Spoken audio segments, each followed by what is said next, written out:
This is Corinne. And this is Ayani. And you're listening to Sex, Love, Literature, a pop culture podcast where we take a semi-scholarly look at why and how the sex stuff in media matters. This episode, we continue our annual tradition of checking in about pop culture that has brought us joy in the past and present, and hopefully will continue to do so in the future. We cover what's sparking joy in January, our favorite pop culture of 2023, and what we're looking forward to in 2024.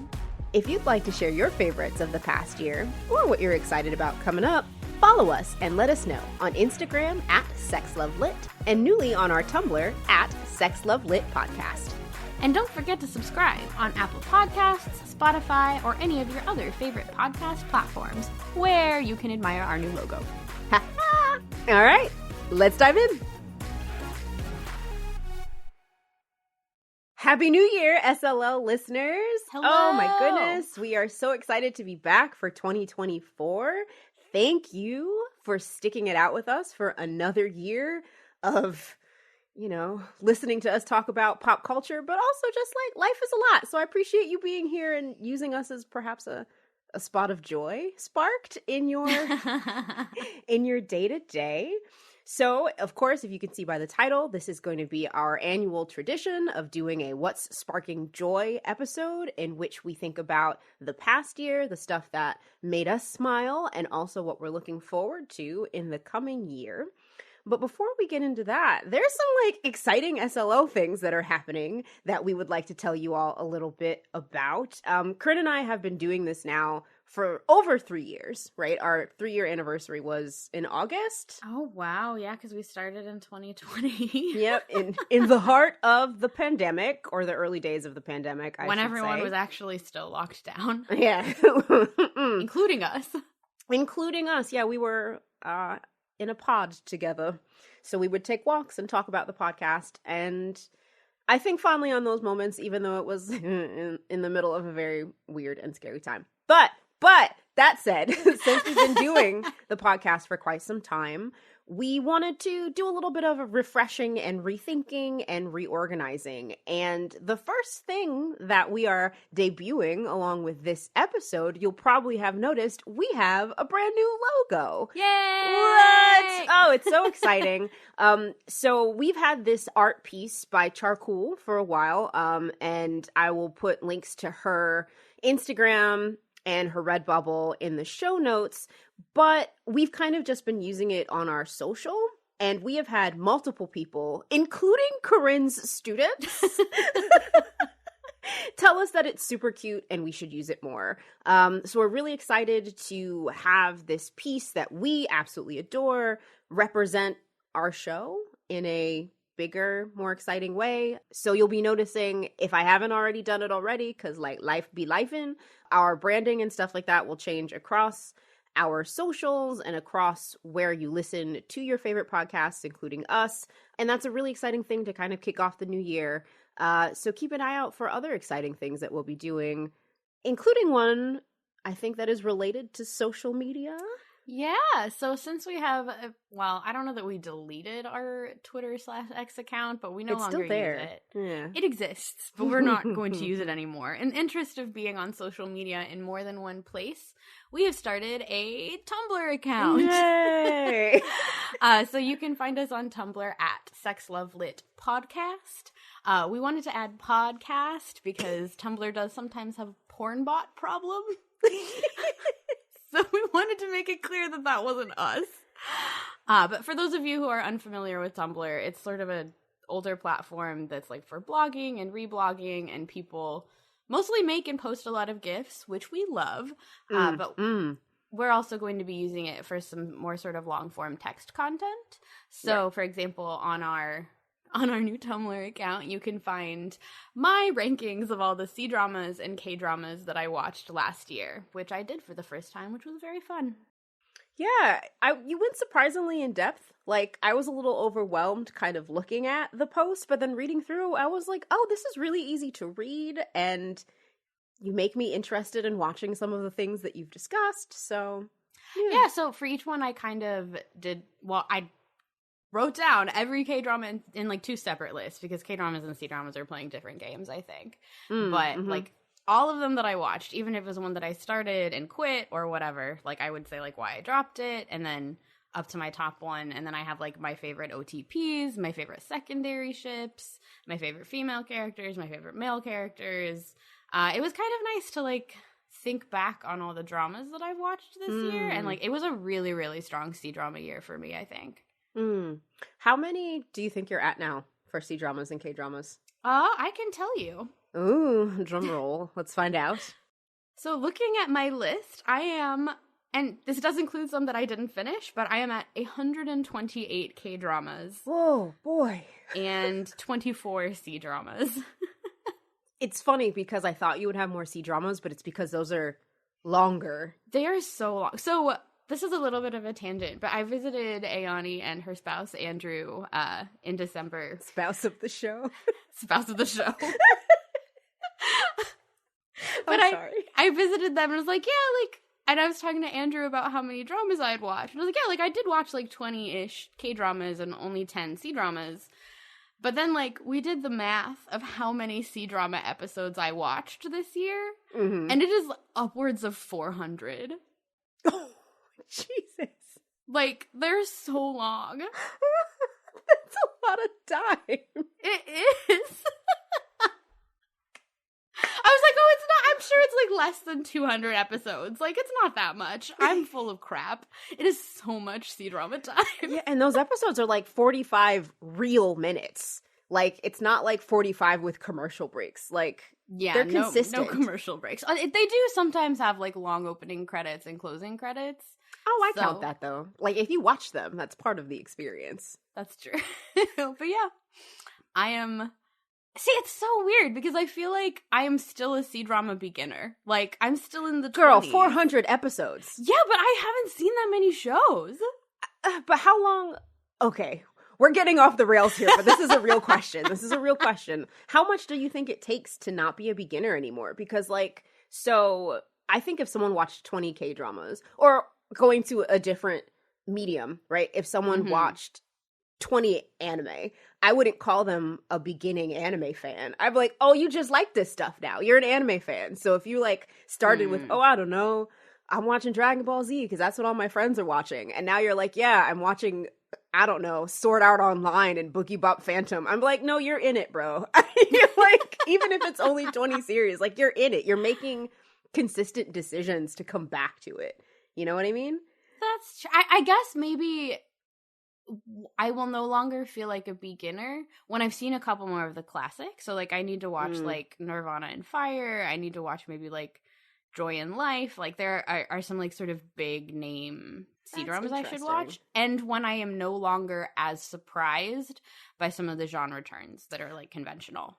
Okay. I'll give you that. I think I put more credence in you being a little less surprised by the genre turns or being able to pick up, like, the tropes and trappings, right? And I will say of a specific, because, like, for example, you like mostly historical C-dramas? Yeah, I mostly only watch historicals and the fantasy C-dramas. I've only seen a handful of contemporaries, and I don't plan on watching many more. Yeah, so that's kind of like if you start being a little bit more familiar with those fantasy historical C-drama tropes, then I'll give you that.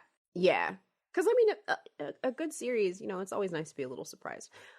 But that was a really interesting aside. I'm glad that we went down this path. You know, not to rush us along, but I know we have a lot of ground to cover because we're talking 2023, 2024, and also, as we like to do, our predictions for this coming year. So why don't we just dive right into it with what's sparking joy for us right now? Corinne, what is What's Sparking Joy, if this is someone's first SLL episode that they're listening to? So What's Sparking Joy is when we take a moment to recognize something that we are watching, reading, or listening to right now that is sparking joy for us. So, Ayani, what is sparking joy for you? That was a great question. So I actually had to think about this a little bit, which is kind of funny because I feel like we're both constantly engaging with media, but I had just finished like a book and a series, and I was like, I don't know, nothing's sparking joy for me, and that's not true. So I went to my very long list of webtoons.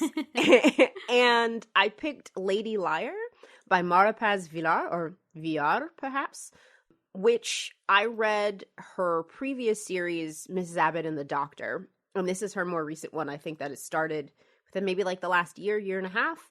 And I love it. Her art style is very interesting because the comic itself is pencils. So there's no coloring, very minimal shading. But her character art is delicious and beautiful. And everyone has their own little flair and it's fun. It's cartoony, but still kind of leans a little bit towards realism. What genre is it, would you say? Historical rom-com. Okay. Yeah. So it's set, I don't know, maybe like late 1800s. And super quick synopsis, a young woman, the titular Lady Liar, she's from a lower class and she needs a job and she lies to get a job as a lady's companion for a wealthier young lady whose mother wants her to get married. But the young lady just cares about her art and wants to be an artist. So there's kind of like these folds and layers of intrigue where the main character is very supportive of the young woman and loves her art and is like, your art is fantastic and you're great. But also in the back of her mind, she knows in order to get paid, she needs to get this girl married. So one of my friends, Libby, actually won't read it because she's stressed out by the premise. But it's actually really funny and cute, and it's fun little romantic entanglements. And where I am, there was the first kiss that we've been waiting for. You know how these slow burns go. They take a long time. Yeah. Well, especially on webtoons when they drop like weekly. Yeah. You can be waiting like a year. Yeah, you can. But recently there was a kiss and I'm very excited about it. And I am dreading when the lie comes to light, right? Because they are all like friends it's now. Coming. It's coming. But like we've already had a kiss and people are in their feelings. Ooh. And yeah, exactly. So like it's gonna happen. I know it's gonna happen, but also like the male love interest. There's been he's picking up some stuff. He's not unawares, let's say. There might have been some knives pulled out. At a certain point. Literally or figuratively? Literally. Oh, okay. Girl had to threaten somebody. But sometimes you gotta. Sometimes you gotta. So anyhow, Lady Liar is a lot of fun. It's on the Webtoon platform. It is still ongoing, so it's not Daily Pass. So if you picked it up now, you could catch up to me and be as stressed as I am for when the truth comes out. But that's what's sparking joy for me. Corinne, what is sparking joy for you? So, over break, while I was home with my family, I watched the Korean drama, surprise, surprise, Link, Eat, Love, Kill. Okay. That's a title. Yeah. So, I mean, it aired in 2022, but sort of fell victim to the ways that Disney Plus has kind of screwed up the K-drama streaming ecosystem. But it is now, for those listeners in the United States, available on Hulu. And it is a very fun drama that combines rom-com, murder mystery, psychological thriller with like a dash of magical realism. What? You gave me a face when I said historical rom-com and then you throw like 15 genres out. Okay, so it's one of those K-dramas that reminded me how much I like when K-dramas genre mix and like balance it in a really fun way. So like kind of the premise is that the main character, who is played by Moon Kal-young, who is also in True Beauty and in The Interest of Love, so one of our favorite actresses here on the show. I like her. She's very fun, but she ends up with this telepathic link with a chef. And she doesn't know about it, but he starts feeling her emotions. So, like, when she's sad, he'll start crying. When she's happy, he'll start laughing. Everyone thinks he's insane. You know. As you do. Totally normal stuff. But it turns out that they grew up. This is a little bit of a spoiler, but really only for the first episode, so this is just set up. But they grew up in the same neighborhood, and his twin sister, when he was young, who he originally had the telepathic link with, was kidnapped and murdered as a child. Oh, Jesus. So in the present moment, they get to know each other. That's the rom-com element. They end up living across the street from each other. And then she also has a whole deal with, like, her own stalker. And there is this bit that is so funny to me. And my mom was concerned that I found it so funny with, like, a dead body in a fridge. And, like, so what... Again, a tiny bit of a spoiler, but, like, at the beginning, there's, like, a mystery that they think this body is in the fridge that, like, people need to not find for reasons, but they think it's there, and I'm not explaining this very well, but I also don't want to spoil it. But then it comes back, like, 12 episodes later, like, after the original body fridge mystery is solved, it comes back, and there's another body in the fridge. And I just, like, when we, like, see it, I just, like, busted out laughing. And after we, like, watched that episode, my mom was like, why did you laugh? Like, why is that funny? And I was like, because it's very ironic that this person's body was in the fridge again. So, not my usual genre, but that's the psychological thriller murder mystery aspect of it. The rom-com part's also great. I'm sorry, I'm still stuck on your mom being like, Corinne, this is tragic. And you're like, actually, it's deeply hilarious. It's very funny. It's dramatic irony. Anyway, Link, Eat, Love, Kill.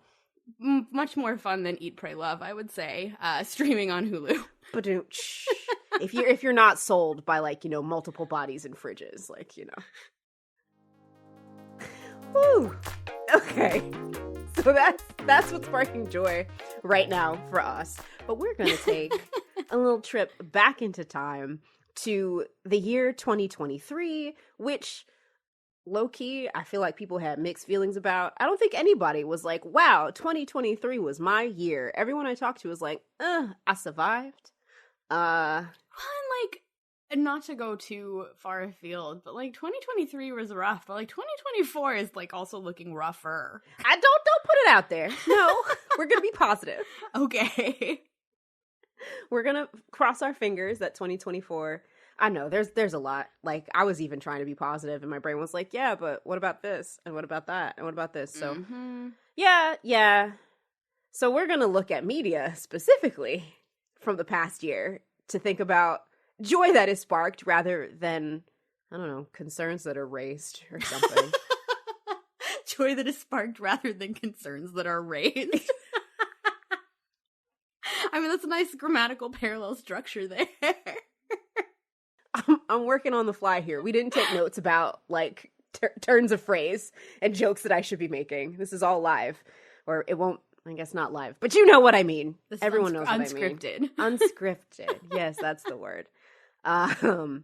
So the way we're going to break up our review of the past is, of course, we're going to have kind of a couple things that we spend a little bit more time on, talking about our emotions and our reactions, but we wanted to do kind of like a rapid fire round of, like, back and forth 5 quick things that really spoke to us in the year. Because I will say, even though 2023 was a lot, there was a lot of really, really good media that came out across the board. Like, I know I've watched some videos with Andrew about, like, how great the games were that came out in 2023, and I think there were a lot of great films and television shows and comics and things like that. So 2023 was a good year for media, and we wanted to make sure to highlight some of the things that we really loved that rose to the top, even if we wanted to dedicate additional time to kind of other properties. So, Corinne, to start us off. All right. So, first, Lost You Forever, Season 1. Chinese historical fantasy drama. We did 3 episodes on it. I don't really have a lot else to say. I love it. You should listen to our episodes and also watch it. Ayani, what about you? Ooh, back to me. All right. So my first one that I'm going to throw out is The Boy and the Heron, which is the most recent Studio Ghibli film that I believe is still in theaters if you wanted to go watch it.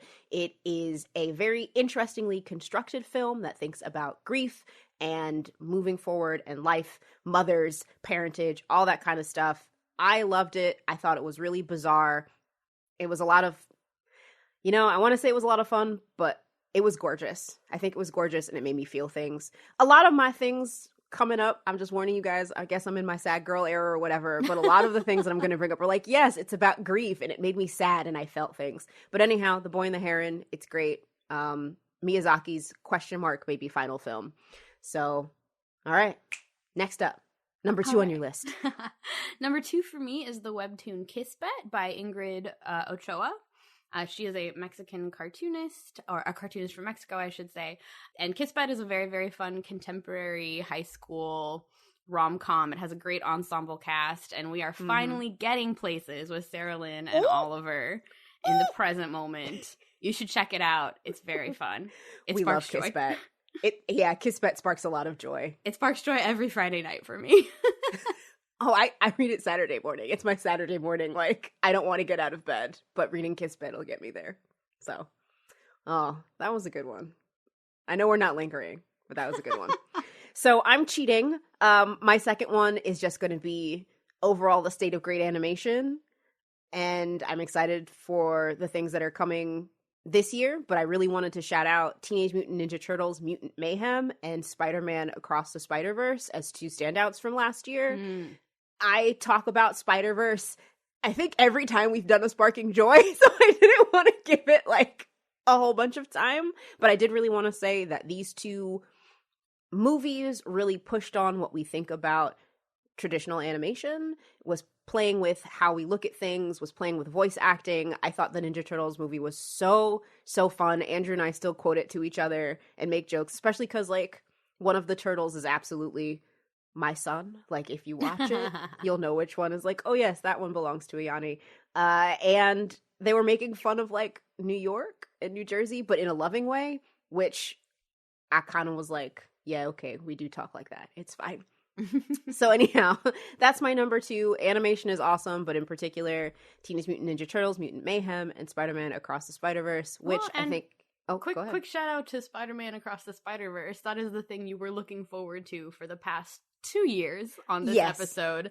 And this time it actually came out. Yes, it's true. It's true. I was looking forward to this for a long time. The film made me feel a lot of things, but I think in part because I don't know when the third one is coming out.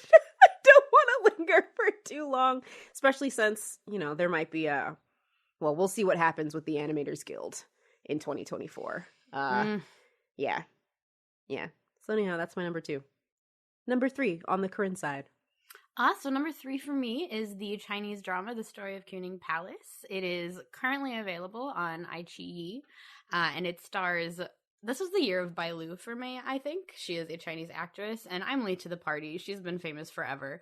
But it is a transmigration narrative in an age in which transmigration narratives are not actually allowed by the censors, so they do some hand-wavy narrative stuff to get around that. But she basically has a rise to power as an evil empress, dies, in like tragically, in like a rebellion, and then wakes up when she's 18 again and is like, I'm gonna try this again and not screw everybody over that I know.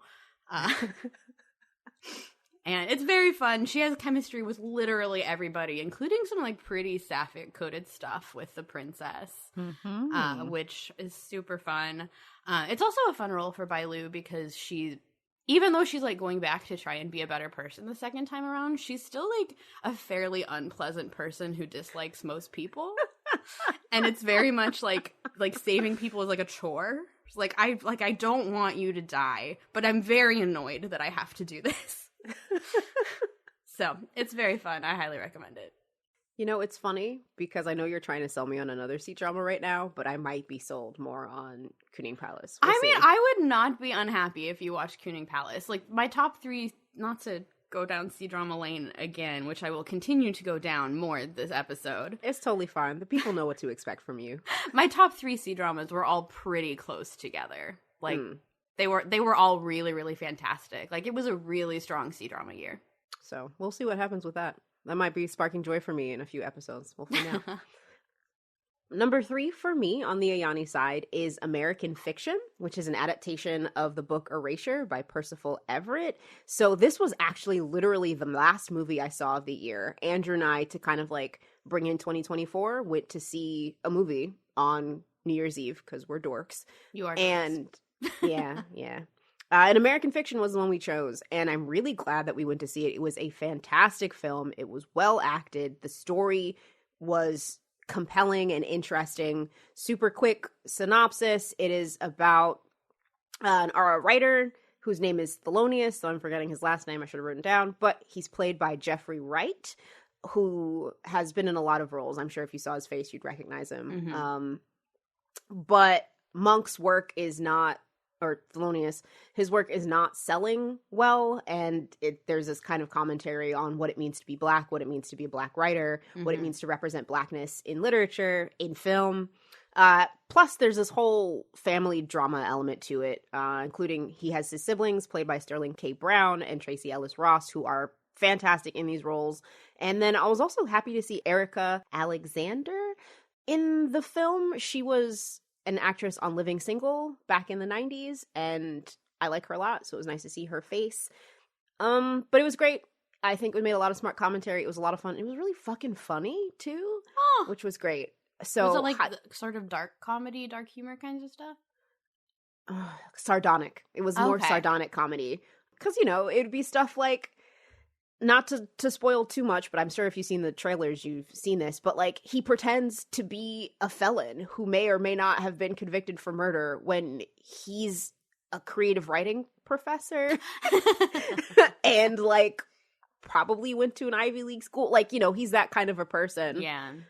And then is kind of like, yeah, I done did the thing. Because it's all, you know, like it's a satire. So there's those levels of humor. But it's really smart, and it does some really smart things, and I highly recommend checking it out. It might still be in theaters also, but I loved it. So that's my thing number 3.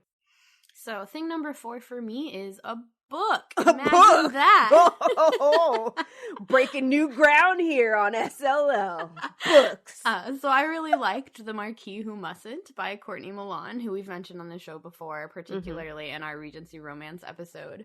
But The Marquis Who Mustn't is the second in a sort of romance, it's a series in the way that like they do a lot of romance novels in the same world, but like it's a complete story. And it's set in like the late 1800s-ish in an imagined town of East Asian immigrants in Great Britain. So like a lot of Chinese immigrants, a lot of Japanese immigrants, and it's this really interesting like historical structure that she's built. But in this one, the setup is that there is a con man essentially who comes to town and has like this great con planned, but he was engaged as a child to one of the other women in this town, and then he meets her, and through a series of events they have a fake engagement that becomes a real engagement, but also we love a fake engagement, but also he's like gonna con somebody, we don't know who. I don't know. But it's really funny and charming, and the historical detail is really interesting, and there's a lot about like pottery in a way that was super interesting and like very culturally specific about like what kinds of bowls are good for like eating rice, which sounds really kind of dorky, and I'm certainly oversimplifying it because it's been a few months since I've read it, but like she's very specific about like, so like the main character, for example, the main female character is really small and has really small hands, so she always makes a mess eating rice with chopsticks because her hands are too small to hold the bowl. So when the male lead makes her a bowl that is the right size for her hands and the right depth to be eating rice, she suddenly can eat without making a mess, and like it's really, really lovely. Yeah, that would do it for me actually. As a small person who has issues sometimes when things are too big for her to deal with. That sounds really, you know what I'm trying to say. She has this whole reputation of being a klutz and a slob, and like that's just how she is, but it's not. It's because the bowls were the wrong size for her. So it makes such a difference when, I don't know, people first design can make a huge difference, let's just say. Yeah, so The Marquis Who Mustn't by Courtney Milan. Proud of you for reading a book. So next for me, I have Being Monsters by Julia Butling. So this is a webtoon that I came across quite accidentally. I think it was a recommendation while I was reading something else. And I was like, that looks interesting. Let me click on it. So it is a Beauty and the Beast retelling set in Germany, in present-day Germany, but the quote-unquote beauty character is a grumpy, she's like in her 20s, activist vegan. All right. I like feel like I know that person in real life. I'm not going to say one way or the other if this is a person that we actually know, but she's really compelling because she's kind of unlikable, actually. Mm-hmm. But she has a Stafford Terrier style dog who is super sweet. His name is Dandelion, and everyone's afraid of him because he's a Stafford Terrier style. And he gets lost in the forest, and in trying to find him, she comes across this like passage of nettles, has to crawl through it, and there's a really freaky, scary monster on the other side. And the 5th chapter of the webtoon just ended, and we're finally having the main hero. She's entering into the castle of the beast. So it's got a somewhat darker tone, but not from the sense of like, oh God, I'm worried that she's not going to make it out of here kind of a thing. But the art is gorgeous. There's a lot of fun visual things that the cartoonist is doing in building the scenes together and how the camera is placed and all that kind of stuff. And it's really interesting too because it's coming from a different cultural context. So there are some notes kind of about what things mean in German, or how, for example, pit bulls, those kinds of dogs, they have to pass certain tests to go out in public unmuzzled to show that they're not dangerous. So there's this kind of like real, like, I know that people have prejudices against pit bulls in this country, but there's like I don't know, like ingrained in the law kind of prejudice against those kinds of dogs, like which is interesting. Yeah. Codified, So, I guess. Yeah, codified. That's the word I want. There's like a codified prejudice against those dogs. And Dandelion has passed all the tests. He can be out without a muzzle, but like that's something that comes back up in the story, is how people relate to the dog. So it's interesting. I think it's great. It's on a break right now. This is another good one that if you want to check it out, it's available on the Webtoon platform. This is not one of their Webtoon originals, but is a Canvas story. So because it's a smaller creator, I think it's really great to give those folks shine and take a look at their work. So Being Monsters, it's really cool. Check it out. And then the last rapid fire one for me, I don't know how rapid fire we've actually been, but we tried. It's been like 10 minutes. So that's pretty fast, I would say. The last one for me, I've mentioned it before, but I would be remiss to talk about my pop culture of 2023 without mentioning it, is the Chinese drama Till the End of the Moon. I have described it in the past as love between fairy and devil's angry cousin, which I stand by. You never said that to me. That's funny. But it again stars Bai Lu as Li Susu, who it opens at the end of the world. The devil god has just killed everybody she knows and loves in front of her. So she goes back in time to prevent his rise to power, meets him when he's a pathetic human, and needs to stop him from becoming the devil god. Obviously, they fall in love, and this kind of reminds me actually of you talking about your thing from What's Sparking Joy at the beginning, because their love story from the beginning is set up with her coming to kill him, to stop him. So when he thinks that she is the only person who has ever truly loved him, and then she betrays him, it is extremely devastating. Oof. I allowed the caveat that the end is a little bit of a mess, largely for censorship reasons and because they had to cut down from 50 episodes to 40 and all of the various caveats with Chinese dramas. But I was so obsessed with Till the End of the Moon for like a solid 2 months. Yeah, you were. That like I still like, with the caveat that you can take the ending with a grain of salt, I still love it, and I'm still really glad that I watched it, and it was a very definitive C-drama for me. Yeah, I'm glad you watched it too, even if the ending was a bit of a mess. It was still worth the ride. And to round things out, I have A Guest in the House by Emily Carroll. This is Carroll's most recent work. I think it's her longest work, actually. And it's really interesting. It's gorgeous. I know I've been saying that, but like, honestly, all of the comics and art that I've been talking about is gorgeous in its own way. And if you're not familiar with Emily Carroll, she's a well-known, prolific horror cartoonist out of Canada. And yeah, this text it's about a woman who marries a dentist whose wife is dead, gone missing, ? We don't know. And it's about how she is dealing with what it means to be married, what it means to be a stepmother, when there is also perhaps a weird ghostly presence in the house. So it's a really, really interesting text. It's one I want to go back and read again, and I kind of have to because I'm going to be teaching it. So there's sapphic, not subtext, but in the text stuff that's happening. I don't want to talk about how or why because that's a little bit of a spoiler, but I think there's interesting layering happening about this woman who is married to a man, but perhaps is looking for different kinds of desires and sense of purpose and being in other places.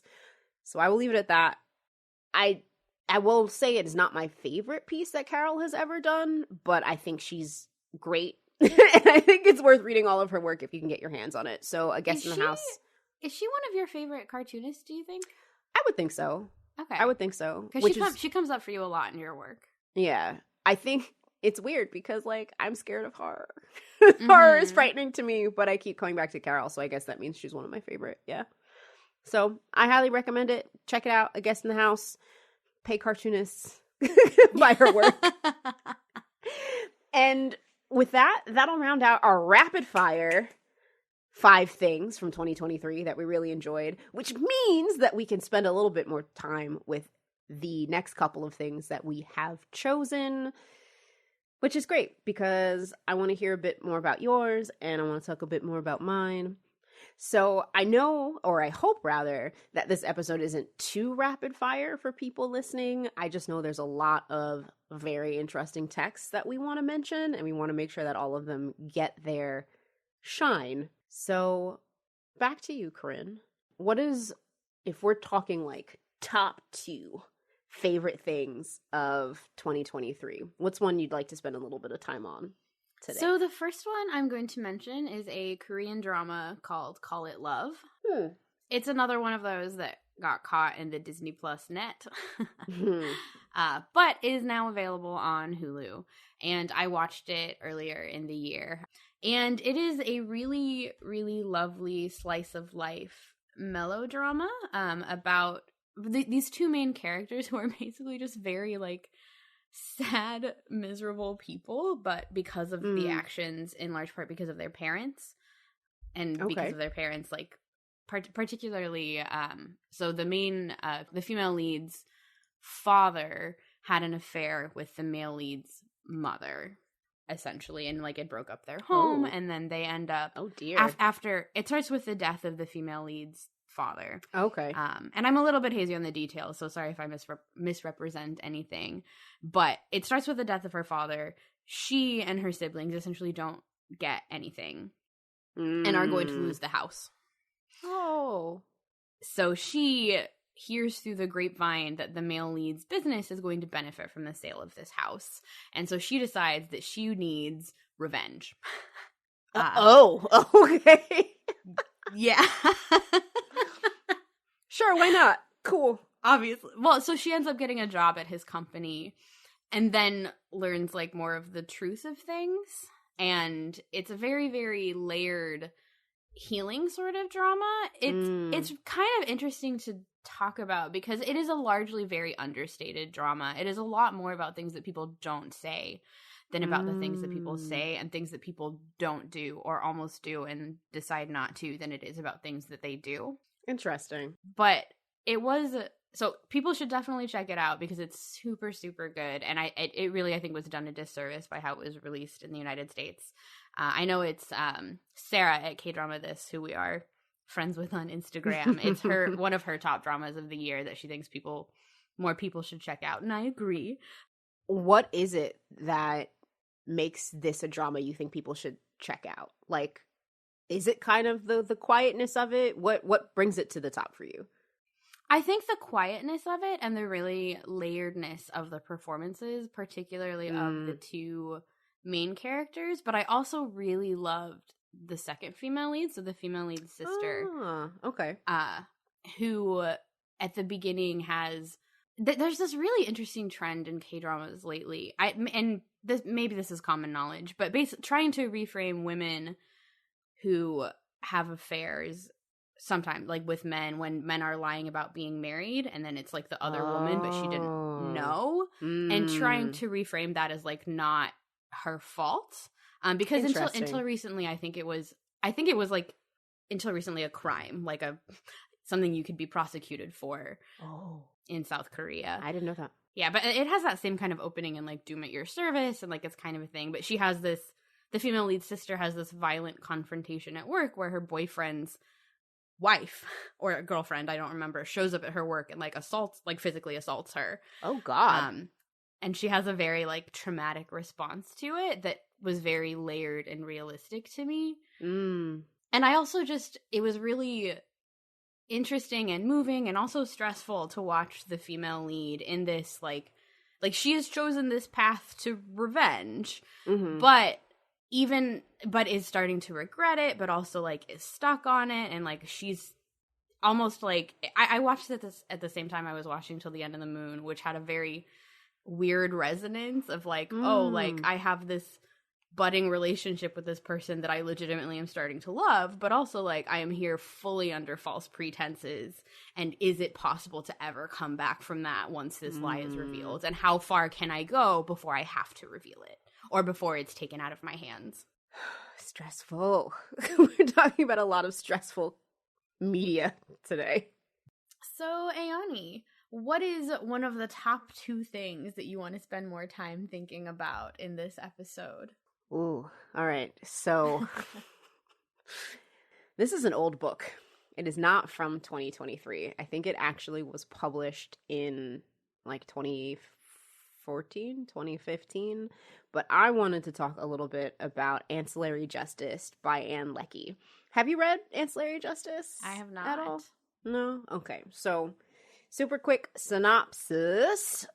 Ancillary Justice is a science fiction story set in, I mean, obviously it is, well, not obviously, in a fictional part of the universe. There is a colonial power known as the Radch, I believe, Radch, Radch, and they control a fleet of ships, mercies, justices, and swords that are all run by AI. And the AI on some of these ships have bodies that are called ancillaries that are obtained by means that you would expect from a colonial empire, let's say. Neat. And these, neat indeed. And these bodies are hooked up to the AI to become extensions of the AI. So they kind of lose who they are and are now just AI meat puppets, which, feels a little close to home in the current times that we live in, but that's neither here nor there. So the story is about an ancillary who has been, let's say, separated from their ship. So they are now just their body, and the AI is kind of trapped in a single physical space. And the first book is pretty much about this person's quest to kill the leader of this colonial power. Your expression was great when I said that. But it's super smart sci-fi. I don't want to give too much away because I felt like every page that I turned, something else fun and interesting was being uncovered. But I just really, really liked reading this book. I enjoyed the way that they were playing with, well, I guess this is kind of a spoiler, but not. In the language of this colonial power, everyone is a she, right? So regardless of people's gender expression, she is kind of just all that's used to talk about people in this particular language. I would say I pronounced it like Radchai in my brain when I was reading it, but I don't know if that's quite correct. So there's interesting things that are happening with gender and how you read characters and how characters are talked about and discussed and how you're putting things together. And there's murder, there's intrigue, there's, love and questions of love and conversations of what it means to relate to one another, what it means to get revenge. And the main character, known as Breck, is super compelling. I really enjoyed following this kind of like AI in a human body and how they made sense of the world and how she just kind of moves through the existence of knowing what she was versus what she is now, and how she like puts all the pieces together, but like figures out it plays with both what it means to be human, right? What we expect it means to be human. Mm-hmm. And then, it's just fun. I think it's sci-fi at its best. And I know for me, my reading experience was particularly interesting when it comes to how the text was playing with gender, because I would just, because she was being used, right? But also my own proclivities, I would just default that everyone was female, right? And that kind of changed, because it's a trilogy. It's the first in a trilogy. But how I was thinking about characters and how I was kind of like transforming them and changing them in my brain as I was reading was a really interesting experience that I haven't experienced before in reading texts. So, I don't know. I love it. If you haven't read Ancillary Justice and you're a science fiction person, I highly recommend checking it out, because it plays with a lot of tropes in a way that I think are smart and engaging. And yeah, so Ancillary Justice was one of my top things, because like I read a book and it was good. And wild. You remembered how to read. I think last year was the year I actually remembered how to read. So it took me, what is that, almost 2 years to remember after graduating? Maybe not. Like a year and a half. A year some change. So taking the proverbial mic, since we both have mics. It would be nice if we recorded in the same room, but, teleportation does not exist. And planes are expensive. But so one of my very, very favorite pieces of pop culture this year was the Chinese drama A Journey to Love. Again, do not judge a drama by its title. Chinese dramas get the wackiest names in English. Like, it's like a joke almost. Like, it'll have this super clever metaphorical, like, allegorical name in Chinese, and then in English it's like My Journey to You, or like whatever. It's like, okay, whatever. Like there are literally, this is a tangent, this is a unrelated rant, but there are 2 dramas right now airing called in English Sword and Fairy. Like, oh, so that wasn't a joke. There are really 2 dramas with the same name that are airing. There are really 2 dramas right now airing with the same name that means nothing. Anyway, A Journey to Love. Not to be confused with My Journey to You, which aired several months before it. Oh boy. But A Journey to Love, again, airing on iQIYI, is this really, really lovely Chinese historical drama. It's a martial arts-esque kind of drama, so like the wuxia genre. And it is about, so it's about a lot of people, because one of the highlights of this drama for me was the ensemble cast. But the 2 main characters are this female assassin named Ren Ruyi, and she basically has been presumed dead by the assassin organization that she was trained by.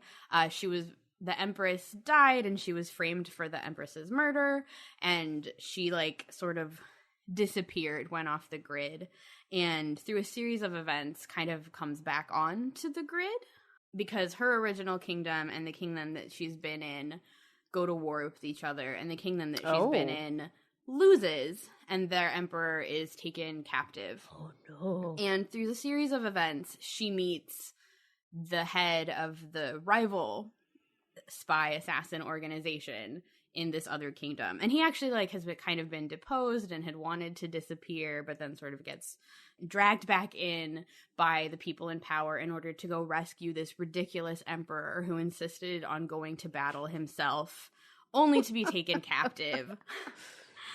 And like, it's a whole thing. So basically because she wants revenge and to find out what happened to the Empress, who was like her mother figure. All of your stories, you're like, revenge. This was the year of revenge for me. Clearly. I'm over here crying and you're like, revenge. Yeah, so, and he's like, a touching story about grief. And I'm like, nope. Revenge. Murder. But she ends up joining the male lead, who is the head of Ludao House. So she's the former one of the heads of the Scarlet Guards, and he's the head of Ludao House. Mm-hmm. She ends up joining their delegation to go back to her home kingdom to get the emperor back with this huge ransom. And here's another catch. The emperor of her home kingdom insists that they send a prince to deliver the ransom.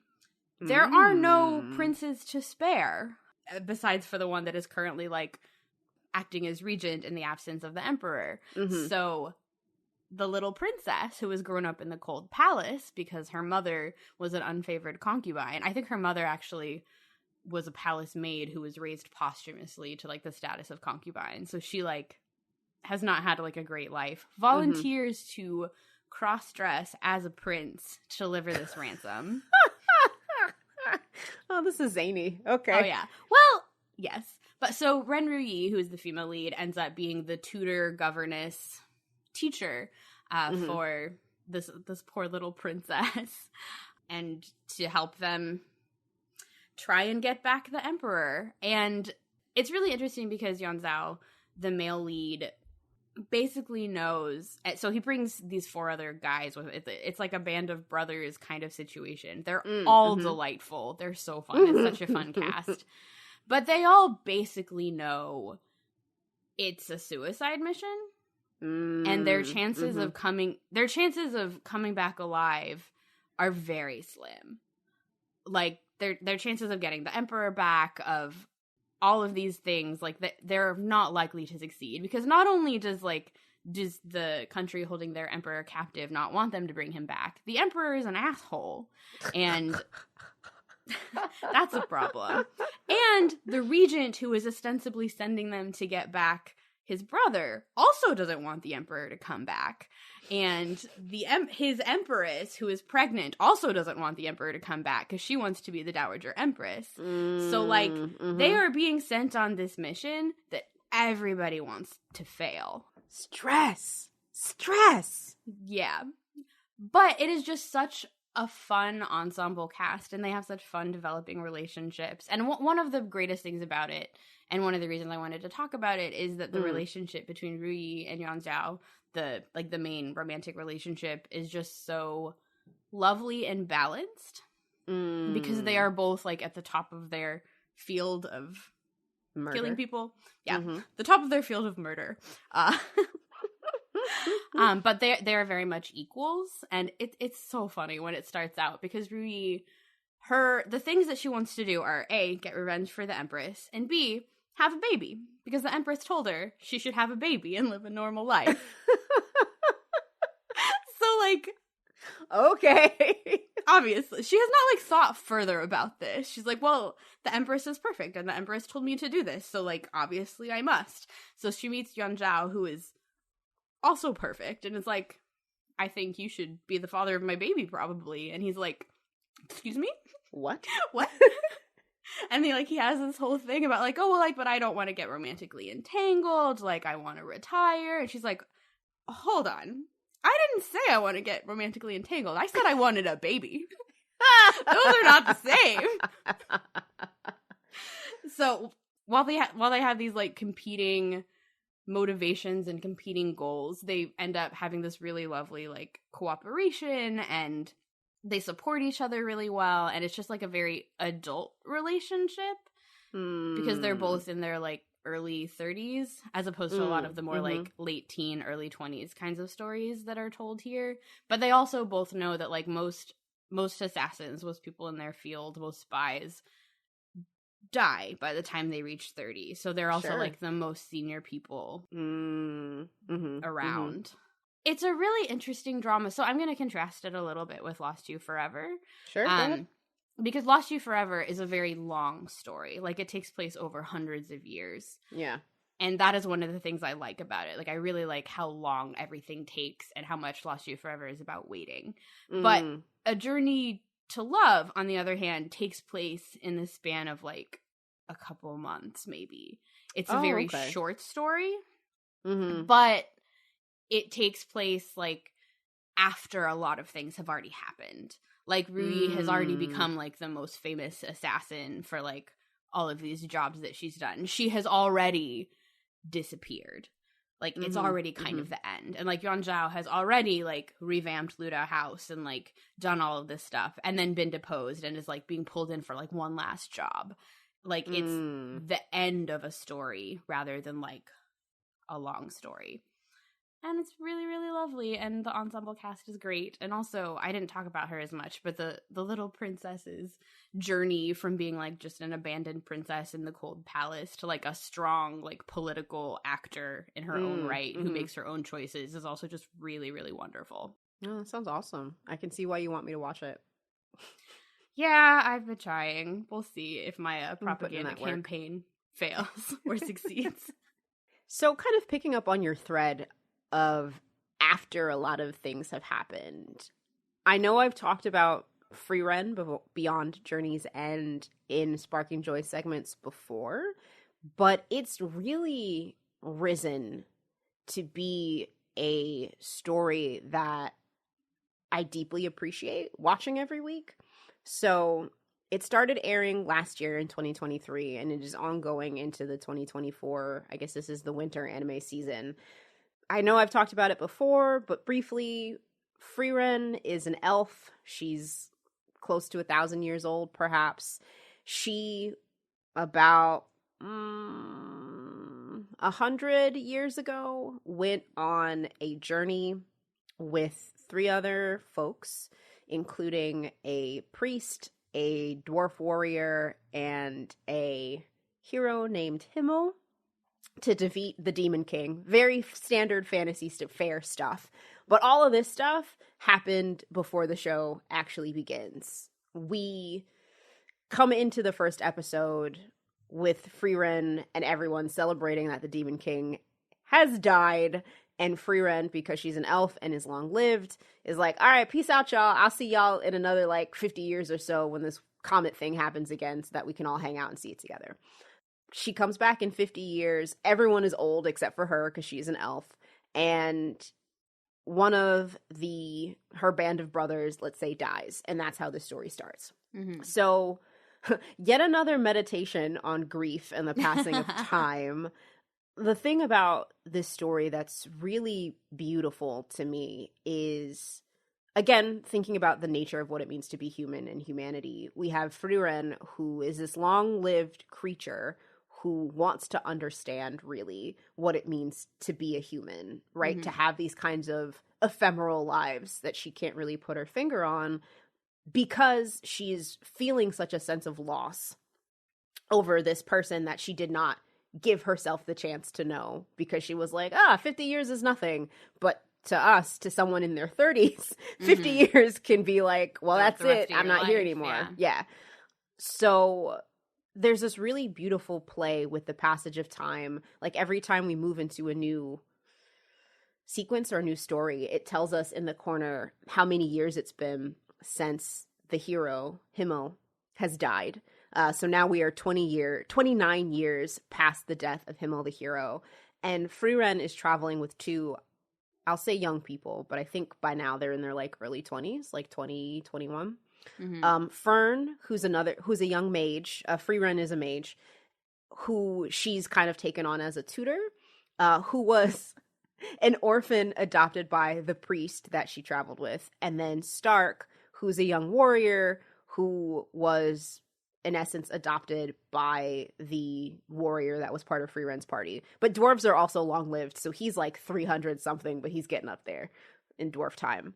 So Frieren, because she wasn't able or didn't build the relationship with her previous party, is now kind of not getting a do-over, right? But is getting the chance to build real connections and go on a different adventure with these 2 young people and kind of being there for them as they grow up. And I think on one hand, there's a sense of beauty to the story because it's post the big fantasy adventure, right? Mm-hmm. We're really dealing with kind of the aftermath and this world of peace. But also there's still actiony, adventure-y fantasy stuff that happens. They had to fight some demons, mm-hmm. As you do. Sometimes you got to fight a demon. And I just find myself crying almost every episode because a lot of the story is told in flashbacks. So mm-hmm. Frieren, someone will say something and then she'll flash back to a moment from her previous party when Himmel said the same thing. And it is so obvious now by this point in the story. And this is a spoiler, but not really if you're paying attention, that he was in love with her. And she was just like, I'm an elf. I don't, you're a human, whatever. And it's really touching to kind of see how much he loved her through her memories, because he's dead. And that's kind of it. But right that now sounds tough. it's tough, but I think the thing that adds an extra level to it is right now they are journeying to quote unquote heaven to speak with the dead, because she wants to speak with him again. And like, I know when we get to that point, it's going to be a wrap for me. I'm going to be crying all over the place, but because the pacing of the story is so deliberate, like, the journey of it matters, and her relationships to the other characters matters, and how she has changed from relationships that she thought at the time were just ephemeral, were just passing. Like, her initial journey was 10 years long, and they were like, oh, we've been friends for 10 years. And she's like, 10 years is nothing, right? So that refrain keeps coming back to her, like, oh, those nothing relationships over 10 years, right? So it's just, I think it's really beautiful. As I said, I'm in my sad era, so like, meditations on grief are what I'm all about. And yeah, it's great if you're into fantasy. And also, I will say, something that's nice is it's not an isekai, right? So it's not like, oh, I got hit by a truck and now I'm gonna be the most powerful warrior in the land. Like, it's a real, honest to God, like, fantasy story. And not that isekai aren't fantasy, but like, there are a lot of them and they're everywhere, and a lot of them are garbage. But what platform is Frieren on? Frieren's on Crunchyroll. And if you don't have Crunchyroll and you're an anime fan, I don't know what you're doing. You should get Crunchyroll. But it's fantastic. I highly recommend people check it out. And also, I don't know if I said this when I talked about it before, but like, the ending song reliably makes me cry. Like, I'll make it through an episode and be fine, and then it'll start. And I'm like, no, it for you. hold together. Like, they recently changed the ending animation and moved to a different part of the song. And legit, Corinne, when it started, I just like exploded in tears. Because the animation was gorgeous. I was just like, it's so sad. She's laying on a gravesite. So, anyhow. We're doing well. We're fine. I'm totally fine. I don't know what you're talking about. I'm a well-adjusted We're definitely human not being. Focused on these, like, stories after the end of things. That's definitely not a thing that we have. I didn't even really make that connection. Here after having just finished our PhDs. After having finished a journey. Oh boy. Oh no, Corinne, you're like blowing up my life again. This is like when you told me I was a rep comp scholar and I wasn't prepared for the truth. Like, I'm not ready. I mean, you're here with grief and I'm here for revenge though. So I'm clearly, I don't know if I'm healthier, but I'm at least angrier. No, yeah. But you know what? That feels like our dynamic. I'll give it that. Okay. It's funny. So now, to use that as a weird transition, we've both kind of ended 2023 with stories that are after the end of something, almost in a way. But now, why don't we look forward to 2024 and things that we're hoping will spark joy for us as the year goes on. All right. So I will jump in first. Please. The first thing that I am looking forward to will not be a surprise to anyone. And I am looking forward to Lost You Forever Season 2. Yeah. I will say that having any sort of hope about Chinese dramas is often a fool's errand. Because the rules change about episode length, the rules change about what the censors are going to allow, what kinds of stories are allowed. There's some cousin stuff that might happen that the censors might not be okay with.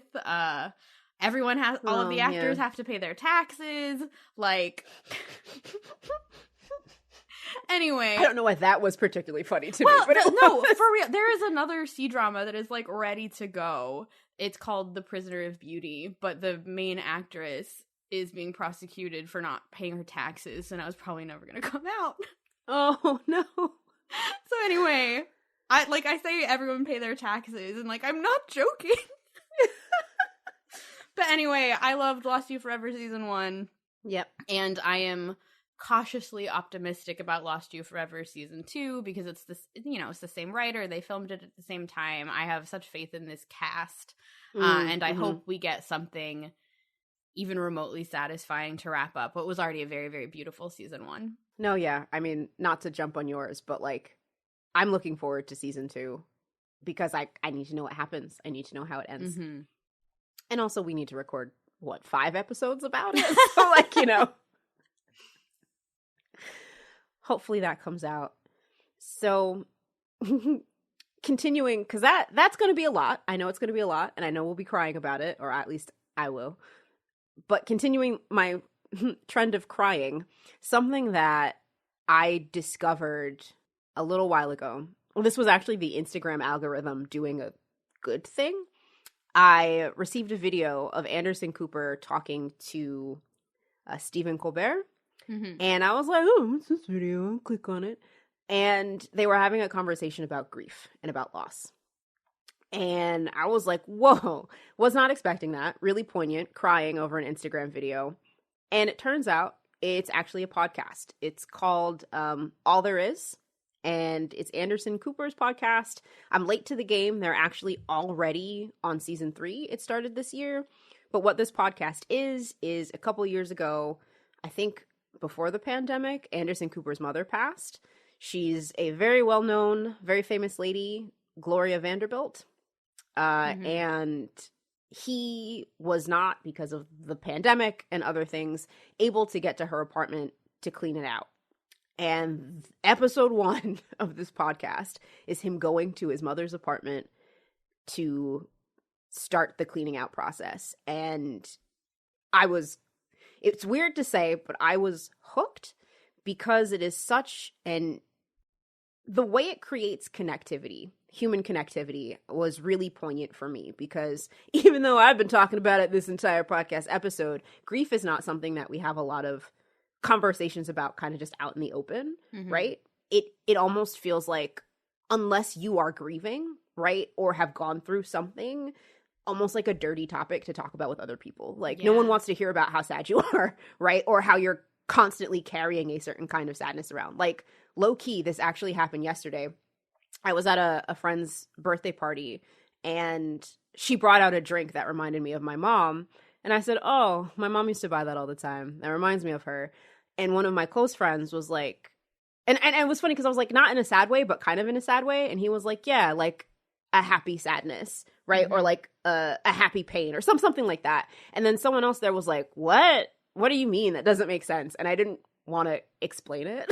Yeah. So I just kind of let it go, So the fact that this podcast is all about this thing that, and I forgot who said this, it might have been in episode 2 or episode 3, that like, if we're all lucky to live long enough to experience, we'll experience, right? And because like, the only people who don't experience grief are the people who don't live long enough to experience it, right? Yeah.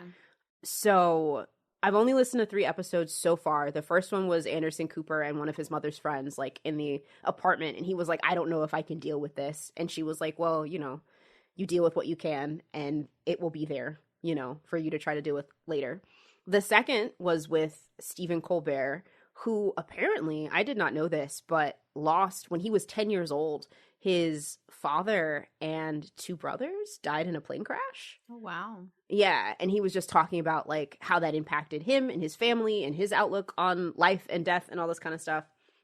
And then the third episode is with a doctor who does palliative care and who had a particular kind of loss in his life as well.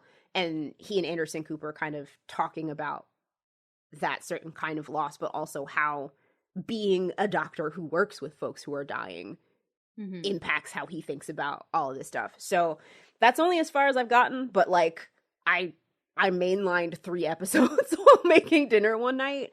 And I don't think it's the kind of thing that I'm like, yes, I'm now going to binge listen to this conversation about grief. I don't think I can do that, but I'm glad to know that it's still ongoing, and I'm looking forward to continuing listening to it because it's kind of a nice reminder of what it means to be connected to other human beings, right? I feel like there's a lot of division, let's just say, that is existing in life right now, culturally, et cetera, et cetera. And, it was just listening to it, I felt connected to people that I don't know, right? By this experience that we share, and just being surprised at the way that they were feeling about things. I'm like, oh yeah, I know what that means. I've done that before. I know exactly what you're talking about.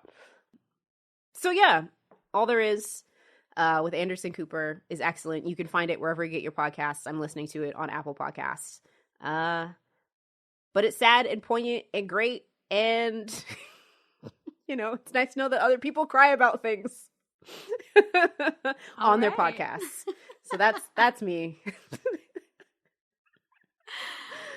All right, really quickly, something else that I'm looking forward to in 2024 is Please say it's happy. I hope it's happy. I don't know that much about it. I've just seen a little buzz about it. It's a Korean drama called Jeongyeon, JeongNyeon, in the Anglicization of it. It stars Kim Tae-ri, who is in The Handmaiden, 2521, Mr. Sunshine. She's one of my very, very favorite actresses.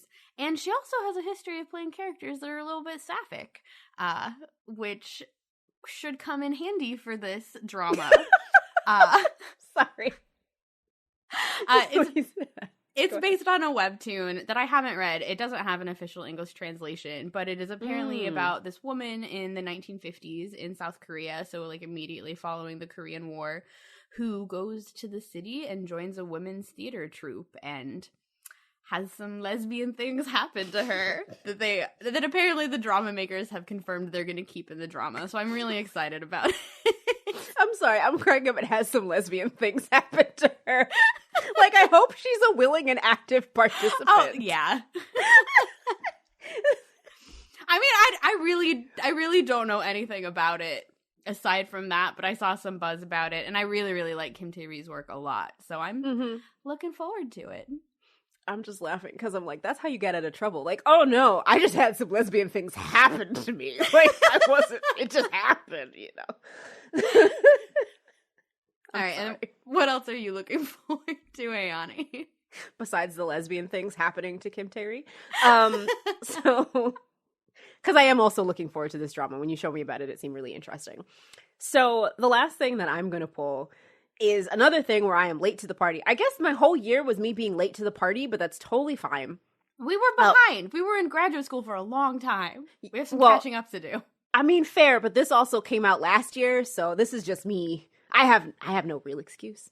But Baldur's Gate 3 was like the game of the year. Everyone has been talking about it. There's been videos and things and all this kind of stuff. But I haven't really been playing video games recently. It just hasn't been how I've wanted to spend my time, which is interesting because, like, since I was a kid, games have been kind of a part of my pastime, how I like to spend time. But that just hasn't been it. I don't know if this was like going through the dissertation, just how I want to meter out my time. I just haven't really been gaming. But Baldur's Gate 3 seemed like the kind of thing that I would really love, except that I didn't really want to put in the effort to learn how to do it. However, I was hanging out with my friend Libby, and she was like, I'll play, and you can just tell me what to do. And I was like, that's excellent. That's what I want to do. And then they convinced me to get the game. So what's happening is that me, my homie Libby, and my homie Ryan are doing a Dungeons and Dragons style like thing where we all get on the game and play it together. So rather than it just being, so I get to go through the story, I get to experience all the characters and do all the fighting, but it becomes a communal activity. So it's not just me being like, I guess I'll play today or not. So I'm really excited to experience Baldur's Gate 3, even though I've seen some of it. I know some of the storyline, watching other people play. I'm excited to play for myself, and I made a half-elf, and her face is really sad, so I think I need to change her face. Because every time she's on the screen, I'm like, oh, baby, what happened to you? What happened to you? Maybe she's so really sad. She's having some grief. Maybe she's having some grief, right? Yeah, I imprinted on her. But yeah, I'm dying a lot. But it's fun. We're having a good time. So I'm looking forward to playing Baldur's Gate D&D style with my homies because, as stated at the beginning of this episode, I am a dork. But also, like, I got my PhD in comic books. Like, we know I'm a dork. It's fine. It is what it is. This is canon. Yeah, I was going to say, this is established canon. No one is surprised. But yeah, I'm excited about that. I'm excited to be playing a video game. Whew, this has been a mouthful. Yeah. But why don't we round out our conversation, since we're forward thinking right now, with some pop culture resolutions and predictions. So this is something that we've started doing in our What's Sparking Joy roundups for the year. And one, it's fun to go back and look at what we thought we were going to do, right? Now that we're at the end of the year. But also to put our hope forward into the future. You did hope last time. Last time I was like, I would be tired. But we put our thoughts forward into the future and see what we actually end up doing. So, Corinne, you had it was both difficult and simple prediction last year. Yeah. So last year I said, I think if I remember correctly, I was like, I only have one goal. It is to graduate. I'm not putting any other pressure on myself. That is the only goal that I have. And I did it. So, yay me. Success. Nothing to do with pop culture, but I did graduate. No, hold on. Your dissertation is about young adult fantasy. That's true. That is very pop culture-y. Yes. Let's not sell yourself short. But congratulations again, Dr. Matthews. Thank you. It. What was your prediction, Ayani? And did it come true? So my prediction was that I might burn out on Marvel and Marvel properties by the end of the year. And I was correct by half. So I did go see Marvel movies, but I think movies require less commitment than TV shows. And I don't know if I actually watched any of the Marvel TV shows that came out last year all the way through. I don't even think I could tell you which ones came out. I'm so out of it. I didn't watch Secret Invasion, which I heard was bad, and my dad told me it was bad, so I'm like, eh. I watched one episode of Loki and haven't really gone back to that. I have watched What If, but I think What If is one of my favorite things to come out of Marvel TV, like the Marvel Disney and Plus it's TV. more, from what I understand of What If, like I've only really, I think, watched one episode, but you can watch an episode in isolation, and it doesn't have the same kind of pressure. Yeah, absolutely. And also it's animated, and it's fun, and it's like alternative storylines, alternative universes. So like, it's the kind of thing that's right up my alley. So yeah, I'm kind of tired, but also I'm kind of tired more than anything of the discourse, because I saw, for example, The Marvels, and it was fun. It was a good movie. I enjoyed it. Was it perfect? No. Was it Schindler's List? No. Was it the best movie to ever exist? No. Was it fun? Did I have a good time? Yes. And there was so much discourse about how it was the worst movie ever and all this kind of nonsense. And it's just like, it's so tiring. Yeah. Like the payoff isn't enough for like all of that for me anymore. Yeah. So I don't know what's going to happen. I don't know if I'm going to keep watching. And especially because a certain actor had to go and be a fuck, I don't know what's going to happen with the rest of, this phase or what it's building to. So we'll see. I don't know. I think I was right. I think I'm kind of burnt out. I think I'll go see movies when I want to see them. But like, I think I don't have to have the same dedicated devotion to Marvel properties. There's not the same. It maybe is potentially liberating to not have the same kind of pressure to be like a completist when it comes to Marvel and be like, I'll tune in when I want to and not when I don't. Right, exactly. Like, will I go see Spider-Man movies? Probably. I like them spiders. I think they're fun, But do I have to see another Ant-Man movie? No. I don't know. I like Paul Rudd, though. He is delightful. Okay. Yeah, I don't want to get into a Marvel hole either. No. So, yeah. I was right. All right. So shifting then, hopefully, to something a little bit more optimistic. So like what goals and predictions we have for this year. I'll go first since I've been going first. Might as well. Yeah. Consistency. Mine are not so much goals as hopes.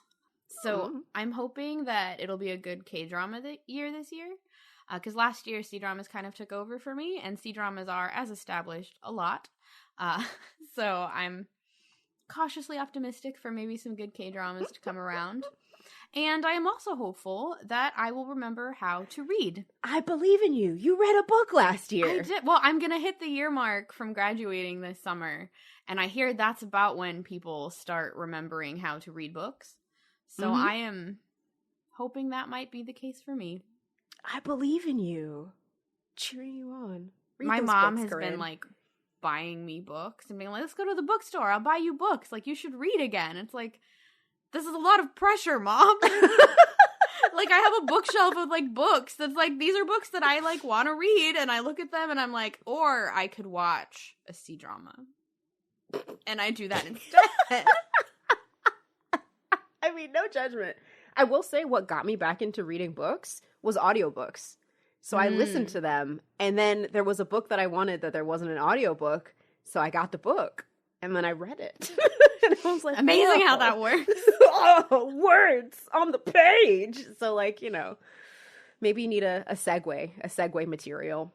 But for me, my isn't really a goal either, mine.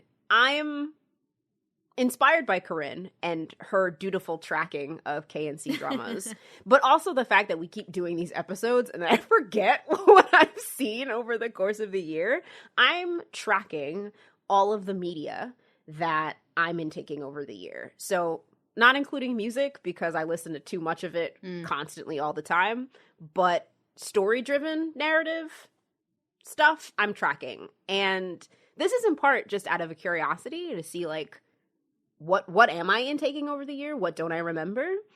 But also, I'm curious, and I guess what we'll find out in our 2025 episode is which of my categories, but which of my categories end up being the thickest. Yeah. So, like, right now, Webtoons is massive, but that's because I'm reading, like, 20 ongoing Webtoons, right? Mm-hmm. And since they only update once a week, they're going to be ongoing for a while. But you know, is TV going to surpass that? Am I going to see a lot of movies, right? Is my book stack going to explode and be like, wow, I read 5 books this year? You know what I mean? So how are you going to keep track of them? Because I keep track of K-dramas and C-dramas in 2 different notes on my notes app on my phone. Well, what is the mechanism Ayani is going to use here? Oh, so Ayani is using her notes app. All right. Because it's on me constantly and I'll always have it. And right now I have categories. So film, TV, books, comics, webcomics, webtoons, podcasts, and then there was one other that I think I needed to add. And surprisingly, I haven't read any like comics. I've gotten comics and I have comics around, but I haven't read any. That's work for you still. Yeah, maybe. But, you know, I've already got 2 books and TV's list is growing. So yeah, I'm just curious to see what this ends up looking like at the end of the year. And I'm excited to report back next time we do this. So that has been a lot of joy and grief and revenge. And cautious optimism. I think those are the words that I'm coming away with.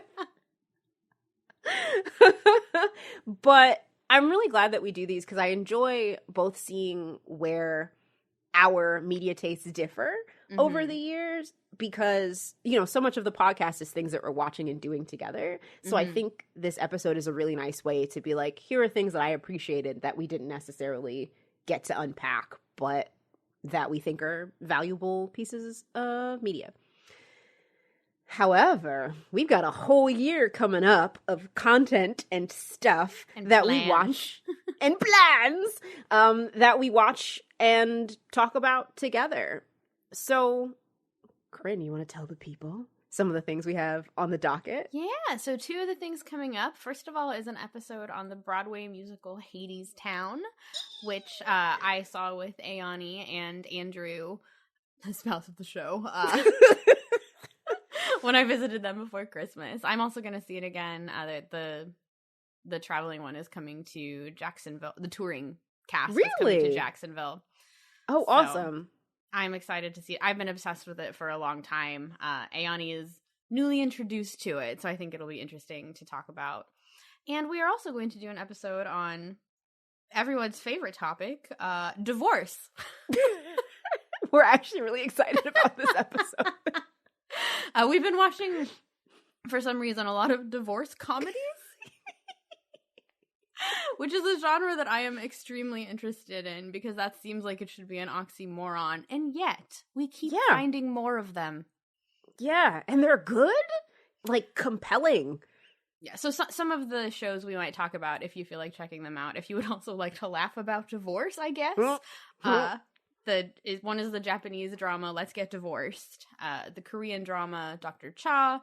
Those are both on Netflix. And the Korean drama Strangers Again, which is on Viki. Mm-hmm.